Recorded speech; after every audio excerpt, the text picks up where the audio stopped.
All right, so today we will get started on expression of recombinant protein. We do have two classes on this, and the class is recorded. So if any of your classmates do come in a bit later, or if you want to go through my recording a bit later, you'll be able to do so. Right, so in the expression of recombinant protein, we will primarily be discussing about four main topics. The first is what is a recombinant protein. I'm sure many of you may have already heard about it. So we'll also get your feedback later about what you think it is. What are protein expression systems? This is especially important because this will actually tell you how good your recombinant protein is, how fast you can actually make your recombinant protein and whatnot. Today's class, we will focus on protein expression in bacteria.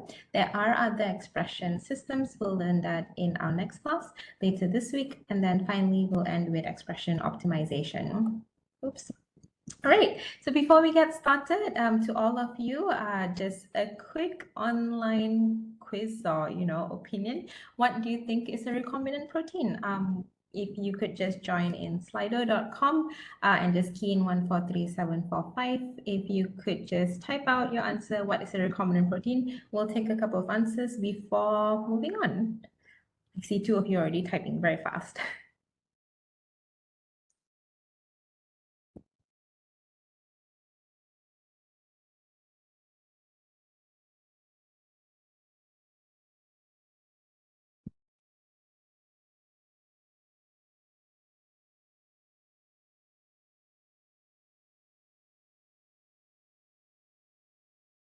Protein that is genetically modified. Okay, that is a good answer. Protein with foreign gene incorporated. Also a correct answer. Protein that is expressed from recombinant cells or cells where it is usually not expressed from. Also correct. You guys are good. To generate proteins that have, I need to move my tab for a bit. New functions to help in the pharmaceutical field, absolutely. And later we'll hear from you what you think might be crucial that might be missing in the field. Genetically modified genes expressed as recombinant proteins. Yep, proteins encoded from recombinant DNA. Good job, you guys are on a roll. We'll take a couple more answers and then we'll move on. Thank you. Hopefully this intelligence will last throughout the year. You have inspired one of your classmates, I think, who said that, I guess he's super impressed by all of this. All right, protein that has been cloned with desired expression of gene, correct. So I do see lots of answers that are similar among you guys. So you guys have a really good understanding of what a recombinant protein is. Combination of genes, absolutely. You can combine genes and have it expressed as a recombinant protein. All right, so I think we've gotten close to 20 over answers so far. I'll take one last answer and then we'll move on. Good job, you guys. One more participant is typing, so we'll wait for him or her.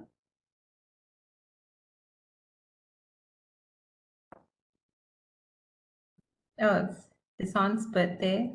Happy birthday.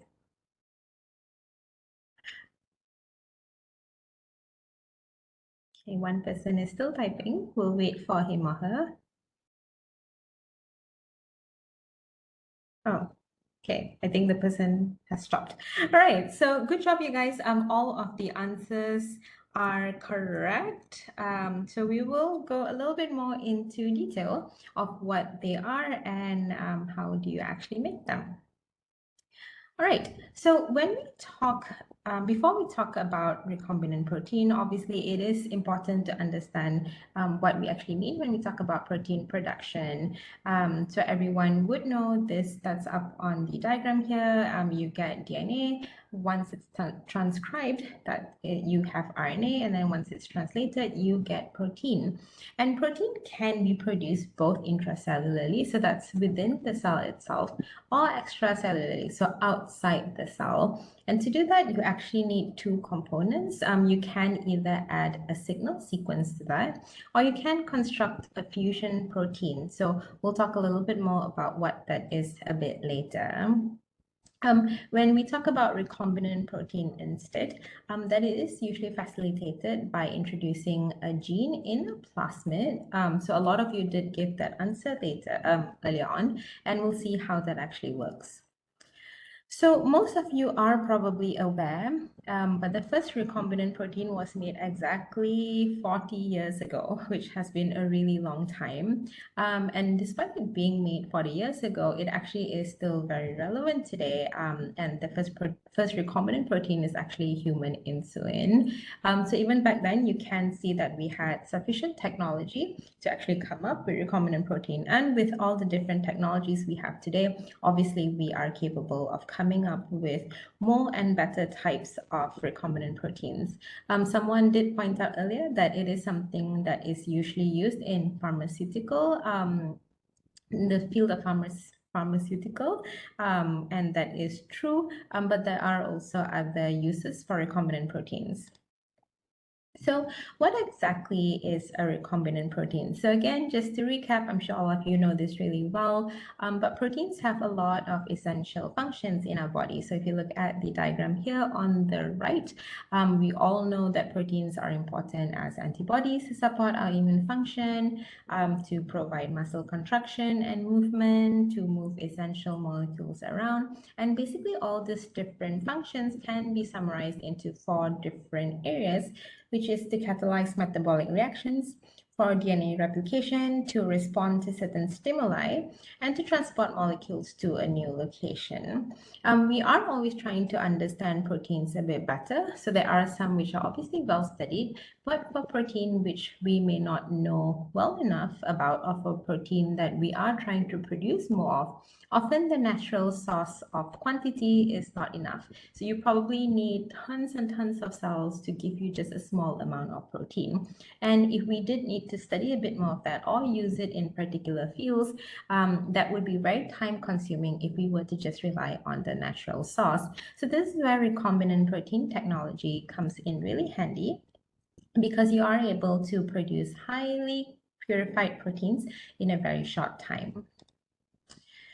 So what's a recombinant protein? A lot of you answered this earlier, and how it usually works is you usually use the cDNA of your target protein, and there usually are a few components which you need to make sure that it does work. So number one is to make sure that you have a well-characterized promoter. So all of you probably know, when you talk about transcription or translation, your promoter is what drives the expression. So if you have a promoter which is not suitable or only gives you very little quantity of something, then you would end up with a small quantity of protein. So that's definitely one component which is important.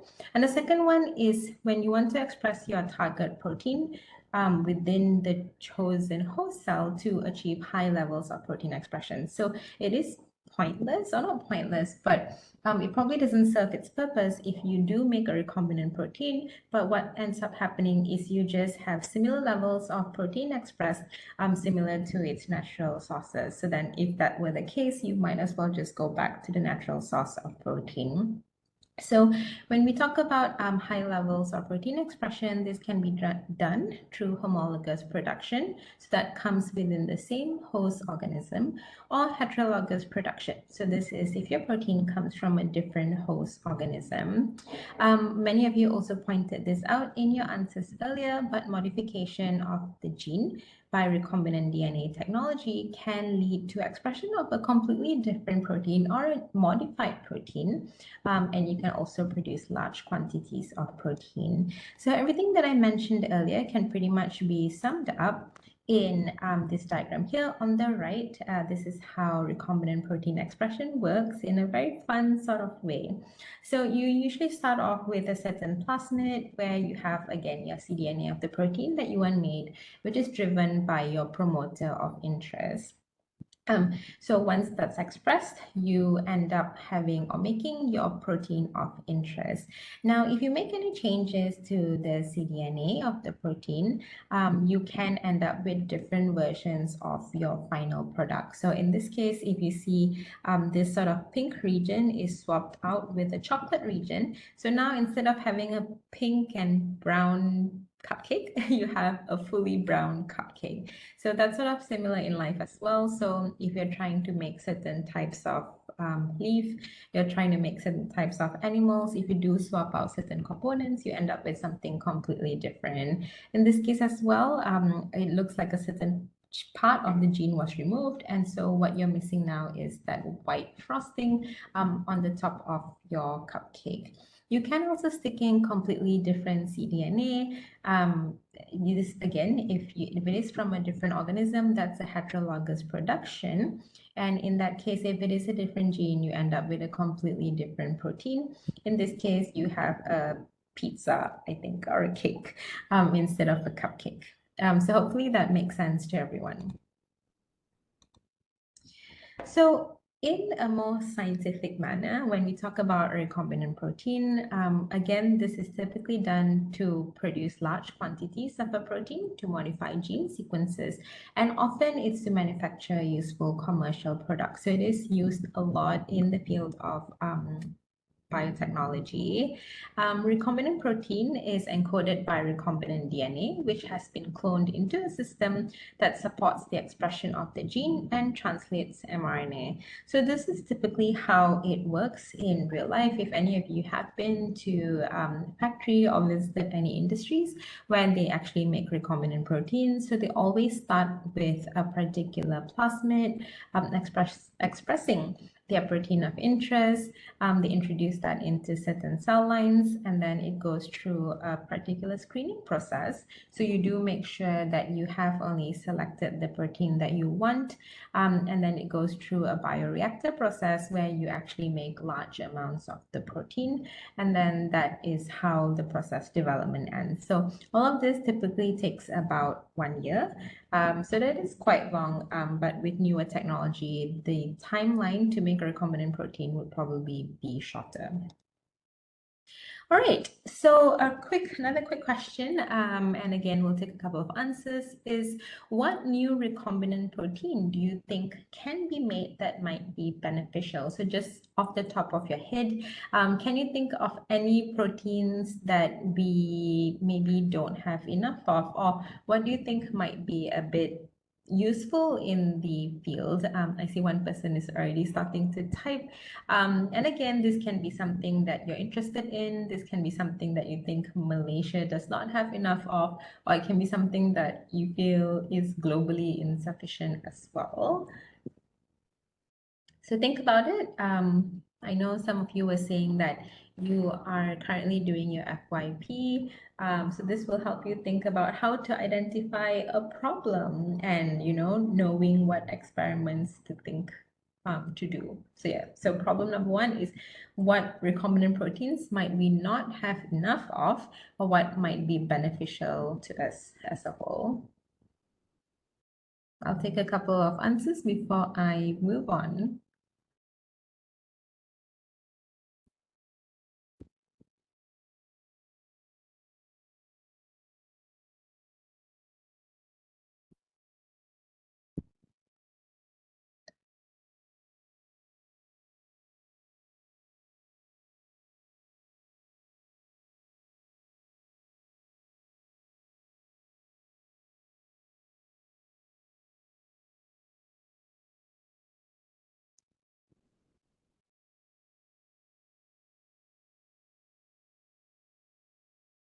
Keen to see what your answers are. We started off with a lot of really good answers earlier today. So yeah, let's see what you guys have to say about this.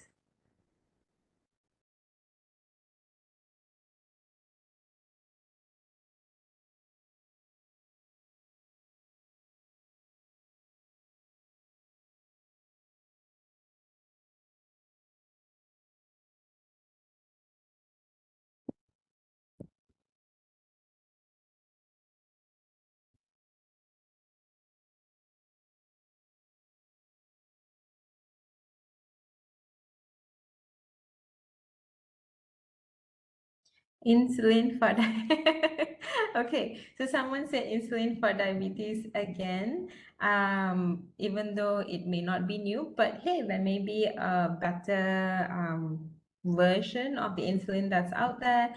Someone said SSRI with minimal side effects, maybe. Yeah, definitely. A lot of biotechnology products sometimes have side effects. So even if it is with minimal side effects, that would be great. Human growth hormone, I'm curious what that would be used for.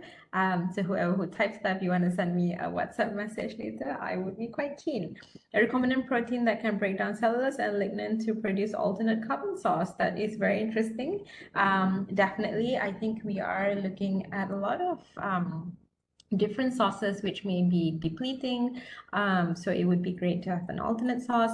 Artificial antibody to treat immunodeficiency disease, definitely. A lot of immunodeficiency disease, there aren't sufficient, or there may not be a suitable treatment. So that would be great. One monoantibody that contains two specific binding sites from BQ1 and BXX. I'm not sure if the person meant BXX or XBB, but that would be great. Then we would probably have the best COVID vaccine out there right now. Wheat, interesting, as an alternate source. GMO to promote anti-cancer medicine. Definitely, cancer medication right now is super expensive. So yeah, so I think, I'm not sure if it's the same person who typed that, but I agree. Recombinant protein would be great for treatment of cancer, human growth, to promote growth. Yes, why not? I wouldn't mind being taller. All right, so I think we'll wait for that one last person to type the answer, and then we'll move on. I love all your ideas. It does show that you guys, it sort of shows me what you guys are interested in. And I also love that it's all very creative and innovative. So yeah, so we'll wait for this last person who's typing. Oh, the person stopped. Okay, don't know if, okay, still typing, yes. We'll wait for this last person and then we'll move on with the rest of our lecture today.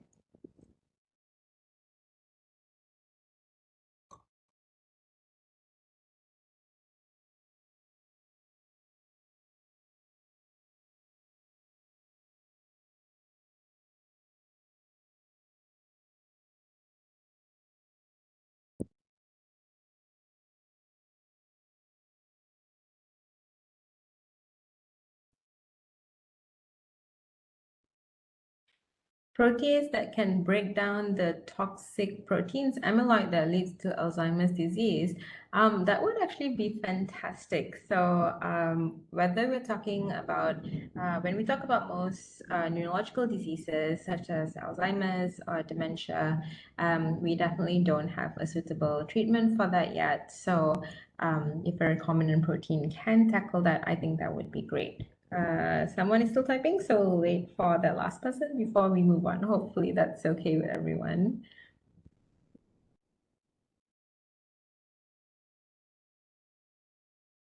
Close the CCR5 delta 32 receptors in HIV carriers.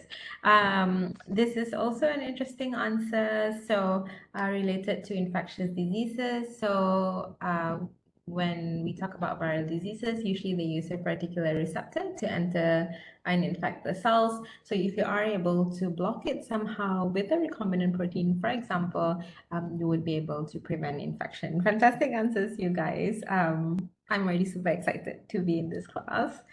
All right, so let's move on a little bit to what are protein expression systems. We will be focusing on bacterial expression systems today, but there actually are a lot of different expression systems out there. So you have bacteria, yeast, plants, mammals, and transgenic animals as an expression system. You do have a lot of different parameters that you look at when you are trying to express a particular protein. And that really sort of depends on what protein you are trying to express, because you might choose a different expression system based on that. What is your intended application, and basically how much funds are you willing to put into it? So one sort of simple example I'm going to use is speed. So of course, if you are trying to express something very, very, very quickly, you would go with bacteria just because it grows really fast, and you may not use a transgenic animal, which will obviously take a longer time. But if you're talking about safety, you may go with plants, which is always known to be extremely safe. And again, you might avoid transgenic animals. But however, if you are working with a protein where you are most concerned about the glycosylation or the folding, you might go with something like a transgenic animal, which would guarantee you that your protein structure and folds would be better as opposed to bacteria, which may not be able to promise the folding. So really sort of depending on what protein you're talking about, and you can sort of reflect on the answer that you typed in the slide before this. For example, the person who was talking about using it as an alternate carbon source, what do you think might be okay, versus someone who was talking about, say, making a mono antibody using BQ1 and XBB? Might you use a different system instead? Something to think about. So this pretty much sums up the advantages and the challenges, and also the most common applications across the different expression systems. So the four that we use most often are actually bacteria, yeast, bacillovirus, and mammalian expression system. This slide is pretty important, so I would sort of recommend everyone to pay close attention to this. So advantages, of course, if you're working with a bacterial system, it is low cost, you do get rapid expression, and it's very easy to scale up. But as pointed out earlier, one of the challenges is definitely it may be difficult to express certain proteins, and because it is not a eukaryote, it does lack eukaryotic post-translational modification. So again, if you are trying to express any eukaryotic protein, you may want to think twice about whether this is the most suitable system. Yeast is also quite highly preferred because it is quite similar to E. coli in the sense that it is also low cost, rapid expression, and something that it has that E. coli doesn't is that it's pretty good with post-translational modifications. With bacillovirus, or the insect expression system, it's suitable for toxic proteins and soluble proteins, but it is a bit more challenging when you are trying to culture it. Mammalian is fantastic because it has low endotoxins, so you don't have to worry about safety so much, but obviously it has more demanding cultures conditions. All right, so when we talk about protein expression systems, so this is another slide that is important, so do pay attention to it. So how exactly do you make it from start to finish? You always start with your gene of interest and then have it as a full-length cDNA. You insert it into your expression vector. You clone it into a suitable expression system. So the first 3 steps, if you can't remember this, just sort of remember that cupcake slide. So that's what the first 3 steps are. Cloning it into a suitable expression system. Again, this is sort of based on what you decide to go with. Screening for positive clones, selecting the best construct, expression host, and then if it's bacteria, yeast, or insects, you can just scale it up and isolate and purify your protein of interest. If it is through mammalian cell, you need to expand it so that it actually becomes a stable transfectant, and then you do cell-based studies. So the mammalian cell part is actually similar to the image, which sort of looked like it was in a factory. So that's sort of what the mammalian cell expression system works with. All right, so now we'll go into the specifics. So protein expression in bacteria, we'll go over the advantages, disadvantages, some of the core genetic elements that are essential for the expression, some of the cloning strategies, and the overview of some sort of popular expression systems and expression strains. So I've already pointed this out earlier. Advantages of using a bacteria is that it definitely has fast growth. It's really cheap to work with. If any of you have had the chance to work with bacteria, you pretty much know you can toss it into something like LB and it will grow quite easily, whether it's a glucose source or a different source of sugar. The disadvantages are, of course, if you are trying to express a eukaryotic protein, the bacteria may use different codons, and so that may sort of give you a very different protein. There's also differences in post-translational modification. Again, this is important for eukaryotic proteins, but not so much if it's a prokaryotic protein. There's also occasionally leaky expression. We'll talk about why that's important a bit later on. And something that's also sort of crucial to pay attention to in bacteria is the copy number. Sometimes if the plasmid is a high copy number plasmid, it can sometimes be a burden to the host. And instead of getting more protein, you end up with getting aggregation and you don't actually get your protein of interest expressed. All right. Before I move on to parts 2, 3, and 4, any questions so far?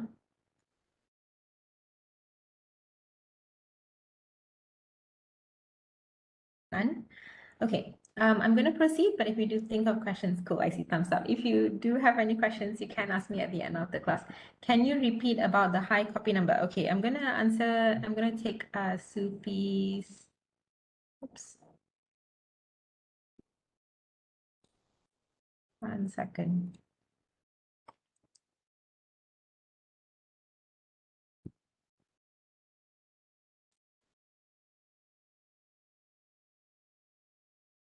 Sorry, give me 1 second, guys.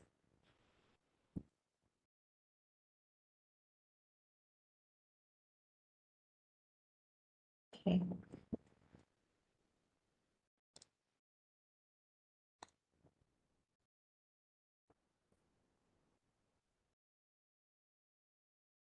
Okay, hopefully this works. Okay, right. So just to quickly answer Sufi's question about high copy number. So we'll talk about this a bit later, but whenever you're trying to express your protein of interest in a particular plasmid, and we'll learn about the different types of plasmids that are out there. Different plasmids have different copy numbers, which means in sort of simple terms, are you going to express it in really sort of high quantities or low quantities? So even though we've talked a lot about how one of the main purposes of recombinant protein is that you want to always be able to produce high numbers of or high quantities of protein. Sometimes if it's too much, it's actually also detrimental to the bacteria that you're expressing it in. And what actually ends up happening is instead of expressing your protein, you actually end up with aggregates. So you actually end up sort of with clumps and your proteins are not expressed well. But we will talk about how do you sort of find that balance, between making sure you have sort of the right copy number and also at the same time being able to produce the quantity and the quality of the protein that you want. Hopefully that answered your question, Sufi. Cool. All right. Any other questions from anyone before I move to genetic elements essential for expression? Okay, I see thumbs up, so I'm going to assume no more questions. All right, so I'm going to move on. Right. So when we talk about genetic elements essential for expression, if you are familiar with even how most genes look like, you do see sort of similar components even in a particular plasmid. So again, a promoter is very important. If you don't have a good promoter, you won't get your protein of interest. You often have an operator, you have an RBS, a ribosome binding site, your start codon, your gene of interest, and your stop codon. So especially this square red box here, this is really important. You also have other components in your plasmid. For those of you who were in my class last year, you did see a bit of this, I believe. So you also have things like antibiotic resistance and replication of origin. So a promoter is what actually helps with the initiation of your transcription, and it always comes from host. There are tons of different promoters out there. We will go over some of the more common ones. For example, PLEG, PTEC, PPBAD, and RA-PBAD. I think that's how you pronounce it. And they all help with regulation of expression. Don't worry if it seems or sounds confusing, actually the name itself actually does sort of suggest or tell you what the promoter does and how it functions. Occasionally you get promoters from phage as well, like T7, T3, T5. These are all also highly efficient and hence a very specific expression. But we will learn sort of why do people still sometimes choose promoters which are from bacterial based and not from a phage based. So we saw this in the earlier slide as well. You do need an RBS, start and a stop codon. An RBS, or your ribosome binding site, is always upstream of your mRNA molecule. So that sort of indicates where your ribosome will bind to, hence the name ribosome binding site. And that's important for your initiation of translation. So if you don't have an RBS, you won't be able to express your protein of interest. You also have sort of common start and stop codons, with the most common one for your start codon being ATG, which is what we saw in the image earlier as well. So moving on to one of the promoters. So we have PLAC. LAC stands for lactose. So PLAC actually is based on a lactose operon promoter. So I think all of you probably might have learned about this in one of your other classes. But a LAC operon, or operon in particular, refers to a group of genes with a single promoter. And when you hear the word LAC operon, it actually tells you that the bacteria uses lactose as an energy source. So how it works is, if you take a look at the image on the right here, if you have glucose present and no lactose, that means you don't actually get any mRNA being expressed.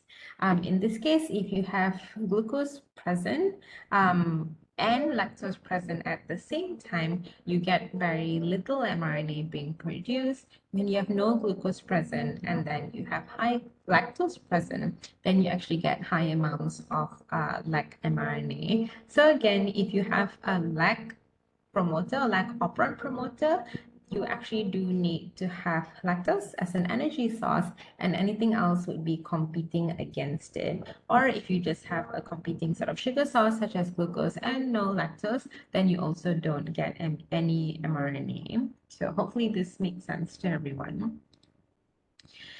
So I also talked about other promoters earlier, so like PTAC and PTRC, which is actually a triplet promoter.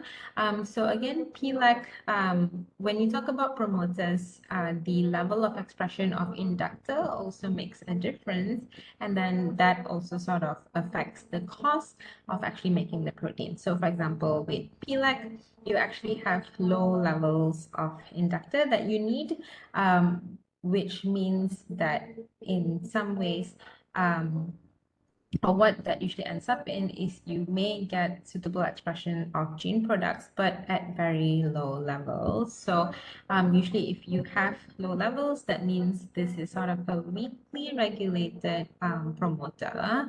In comparison, it is it has a pretty expensive inductor or induction system. With PTEC and trick, you have a moderately high inductor that you need. So this is higher level, but lower than T7, so lower than the phage system.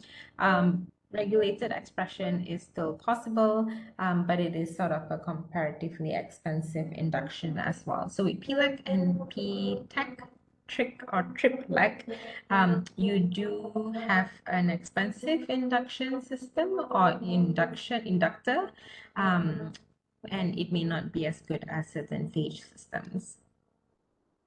So we'll move on a little bit to PP-BAD, a different promoter as well. In this case, it actually requires arabinose. So sort of the BAD will sort of give you an idea of what that is. And so in this case, when arabinose is absent, you have regulatory protein RRC, and which binds to O2 and I1, so which is here, and that sort of blocks transcription. But when you do have arabinose, your transcription is able to occur. So again, when you look at the promoters, that does give you an idea of what sugar or what sauce that you need for it to actually work well. So in this case, again, if you have arabinose, then your transcription is able to occur. So sort of the other promoters sort of related to it is raw pea bud. In pea bud, you use arabinose. In raw pea bud, you use rhamnose. In this case, you can fine-tune expressions in a dose-dependent manner, so you actually have a tighter regulation, which is something that you usually require or usually need, and it's an inexpensive inducer. For raw pea bud, it's also tightly regulated, but it is a relatively expensive inducer. So you do sort of see that, but at least with the few different promoters we've seen so far, they do have different levels of regulation, and they do have sort of different inducers as well. So something that you can sort of think about a little bit is, if you were to actually express your protein, would you want it to be something where you are able to regulate it really well, but can be expensive? Or would you want something which has sort of a looser regulation, but maybe inexpensive? All right, so we'll move on to phage promoters. We have T7, P5, and PL, which is from phage lambda. You do see different levels of inductor, different levels of expression as well. So very high, 47, high, 45, and moderately high for phage lambda. 47, it utilizes T7 RNA polymerase. 45, it utilizes E. coli RNA polymerase. And for phage lambda, it is temperature sensitive, so it actually works well for below 30 degrees, and it doesn't require an inducer. It basically just relies on the temperature. So again, something else to think about is, if you don't have if your lab is, say, perhaps less well equipped, and what you have is you have the ability to control for temperature, you might go for something with a PL promoter, because all you need to do is actually just manage your temperature. You also have plasmids which have a combination of promoters. So in this case, you have something which has PLEC and PP-BAD. So you do know that if you have, say, a sauce, you would need a sugar sauce such as lactose and arabinose in order for you to express your protein. Other genetic elements that are essential for expression is your replication of origin. So these are some of the common replication of origins that you will see in your plasmid.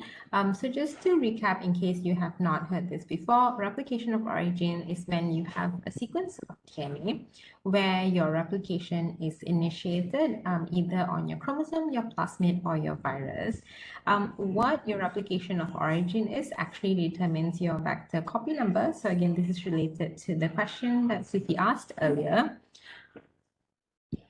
And it is typically in the range of 25 to 50 copies per cell if it is from a low copy number plasmid. But you also have very high copy number plasmids. So in this case, you have PUC, where your copy number is 500 to 700 copies per cell if derived from PUC. So for those of you who were in my class last semester, we actually used a plasmid which came from PUC. So that meant that it had a high copy number. So whenever you use a high copy number plasmid, the chances of you actually having a protein expressed is also much higher, assuming no aggregate happens.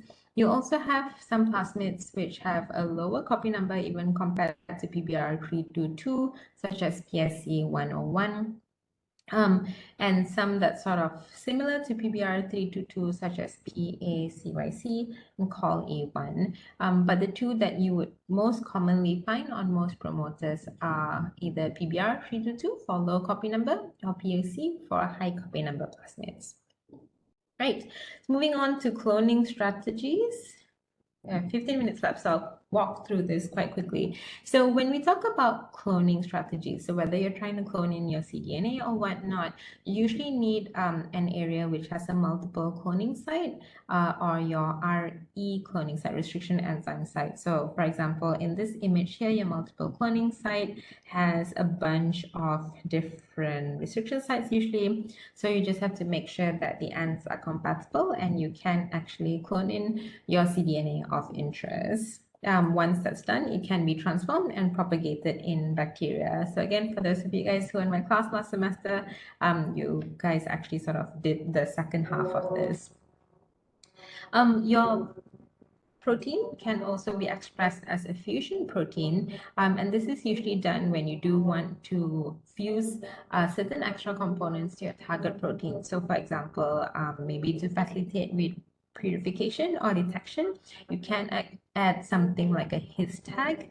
If you have a highly soluble protein and you want to improve solubility, you can add things like a GST target, or if you want to promote secretion, you can have an SP target. So the usual sort of fusion just sort of goes to right after where the protein is. So that way you would express both your protein and your tag of interest. You would end up with an end product which looks like this. All right, overview of available expression systems and expression strains. So this is a common expression system, PUC18, PUC19. So hopefully, again, when you see the word UC, you know it's a high copy number plasmid. This is typically used in labs if they want to do blue-white screening. This is a translational vector and CDR. It also has a his tag in it. You can see that here, and you also see other sort of things that hopefully will remind you of things that we've learned throughout this class, such as the PT5 promoter. So hopefully you can remember whether that's from page or from the host. You also see like O here, RBS, ATG. So you will see all these sort of different components across the plasmids. Again, and the his tag here is so that it's easier for you to purify and detect the protein that you're expressing. PTRC99, again, you see your PTRC promoter here, your LAC-O, your RBS. So you do see, again, very similar components. There's also a topo cloning vector. This is used quite a lot in when people are trying to clone something. It has multiple promoters. In this case, it has PLAC and PBAD in it. So just to quickly point out how does topo cloning work, people usually use it when they want to clone a PCR product into a vector and then express it elsewhere. So what usually happens after you have your PCR amplicon is you have a single deoxyadenosine, an A at the end of your PCR product, and how the topo vector works is it has a complementary T in the pair of your plasmid, so that enables your PCR product to be cloned into your topo cloning vector. This is the PBAD topo vector. So again, whenever you hear topo, you know it sort of has a T overhang to be able to take in any PCR product. And because it's PBAD, the promoter is PBAD in this case. You also have your PET vectors. So in this case, that's usually driven by your T7 promoters. You have, again, similar components such as RBS, ATG, and your his tags. All right, so almost towards the end. So these are some of the strains, E. coli strains that I usually use for the expression host. The most common one for protein expression is always BL21, and there are a lot of different versions of it or variants of it. So you have BL21, which is typically deficient in iron and certain protease. You have BL21DE3, which carries a T7 polymerase under PLAC, so that enables for T7 expression. And you also have BL21DE3P lyase S T7/E. So this expresses T7 lysozyme, and it reduces T7 expression with a tight regulation. So you do see different sort of variants, and you can sort of go back later and read about it to understand what the differences are. The names do sort of suggest or tell you what the function of those particular strains are. So you can also optimize your expression through other ways. So we have learned how certain promoters and certain plasmids does influence expression, but you can also optimize it with your different levels of inducer. We touched a little bit about that earlier. So you can sort of imagine how if you have certain inducers, you have higher levels of protein. Time of induction, in this case, you do see that your protein expression is measured at different time points. At time point number 5, you do see the best protein expression. If you had stopped at a shorter time, at 1, for example, you wouldn't have seen any protein expression, and temperature of the induction step. So we also learned earlier that if you have a promoter, which is phage lambda, for example, you can actually just adjust the temperature to 30 degrees, and that will actually give you your protein expression. If you are using other type of promoters, then the temperature may or may not make a difference. So all these things can be used to produce your recombinant protein. All right, this is my second last slide, almost done. So this is a PET expression system which uses E. coli BL21DE3.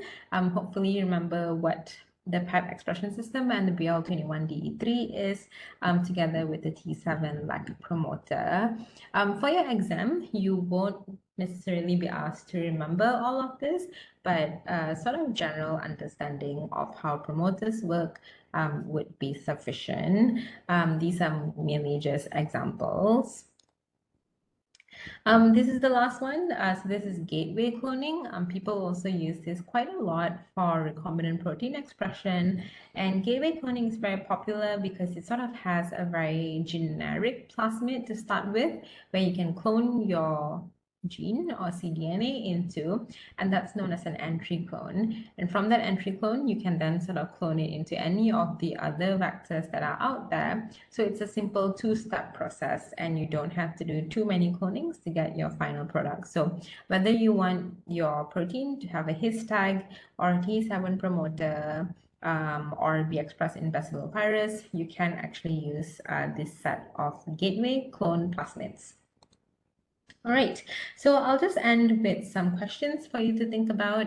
If you are new to my class, usually these questions sometimes do occur in your assignments, your tests, or your exams or whatnot. So it's also just something to help you think a little bit about why some of the things we studied today was important. So these are some of the questions. So why would you use an expression vector? Why would you not use a cloning vector for expression? What is the problem that the PET system hopes to overcome? That was the last cloning plasmid that we saw. Why use BL21DE3 and why use PET in particular? How do those differ from other strains and other vectors? How is the recombinant gene turned on? We talked a lot about things like a promoter. We talked about your RBS. You talked about a start codon. If you didn't have any of those components, would your recombinant gene still be able to be expressed? Why would you use a T7 promoter? Why not say a PLEC? Why not PL? Can you actually tell the differences between those promoters?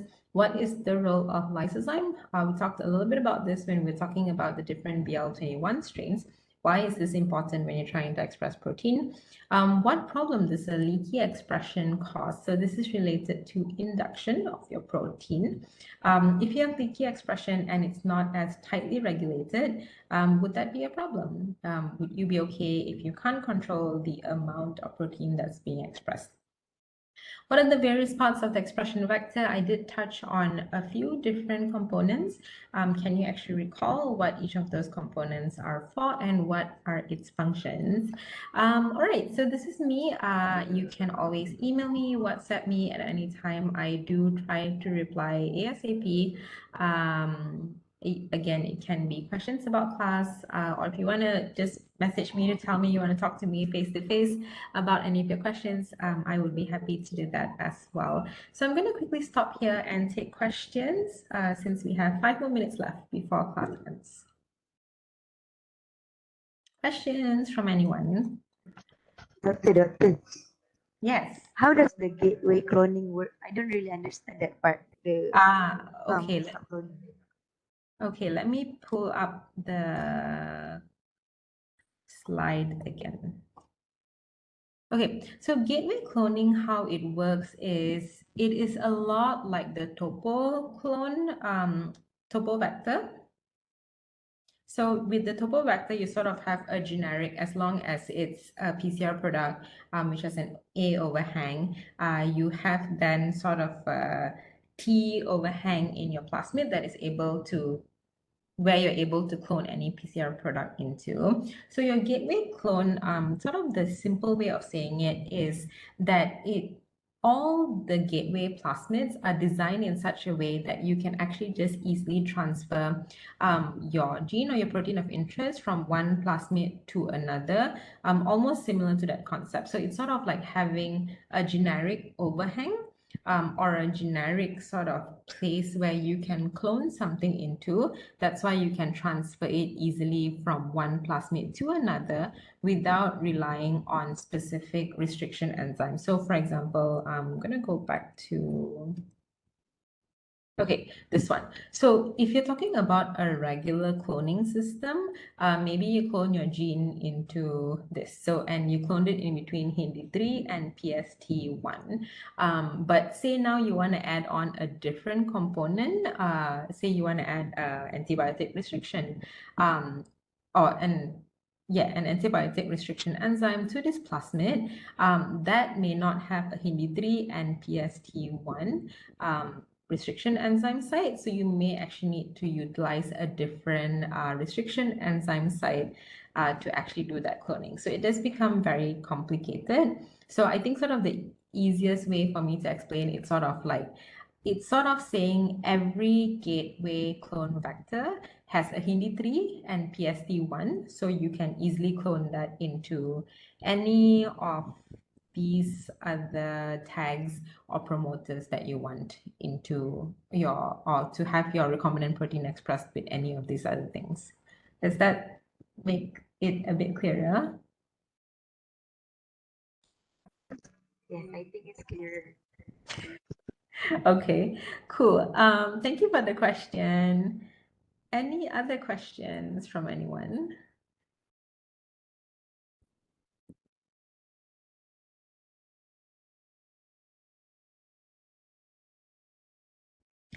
Okay, so this is probably a lot, so go back, take a look at it. And again, if you have any questions, feel free to ask me at the next class or WhatsApp me. If it's something that I think everyone or is interesting and that everyone might be keen to hear about, I will share it in the group.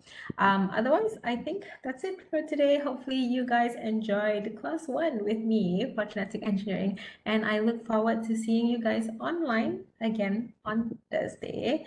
All right. Thank you so much, everyone. Take care and have a wonderful rest of the day. Bye.